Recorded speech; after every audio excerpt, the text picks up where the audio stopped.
con nhà ai đấy? Thằng này hả? Ừ. Thằng này con bố nó. Thế à? Ai chả biết là con bố nó, nhưng mà bố nó là ai? Bố nó à? Ừ. Bố nó ấy là chồng mẹ nó. Chị Lu có kia để chị Lu.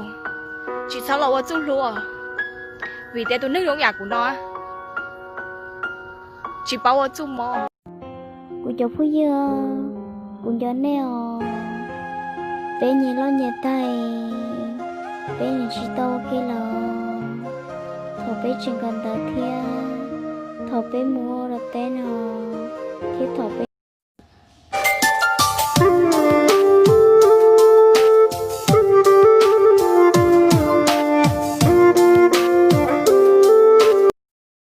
Thằng này con nhà ai đấy? Thằng này hả? Ừ. Thằng này con bố nó. Thế à? Ai chả biết là con bố nó, nhưng mà bố nó là ai? Bố nó à? Ừ. Bố nó ấy là chồng mẹ nó.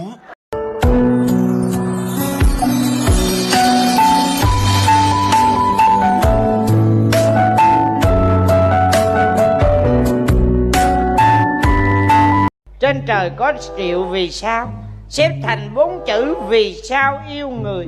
Dưới đất có vạn con người mà sao chỉ có một người tôi yêu. 3 phút sau nhận hồi đáp, trên trời có vạn vì sao, dưới đất đâu phải có tao với mày. Yêu tao thì kệ mẹ mày, tao không yêu lại mày làm gì tao.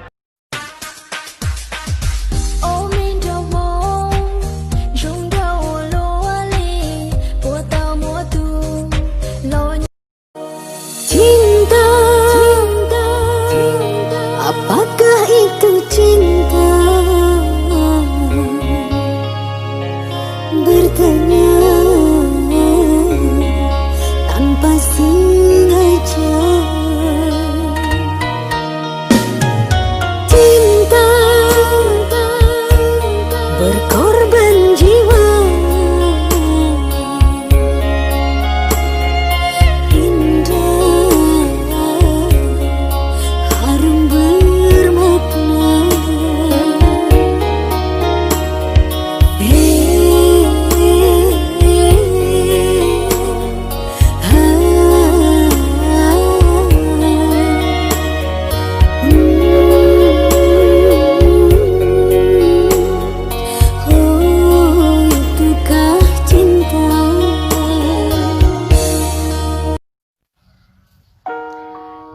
Chị Lu có kia để chị Lu.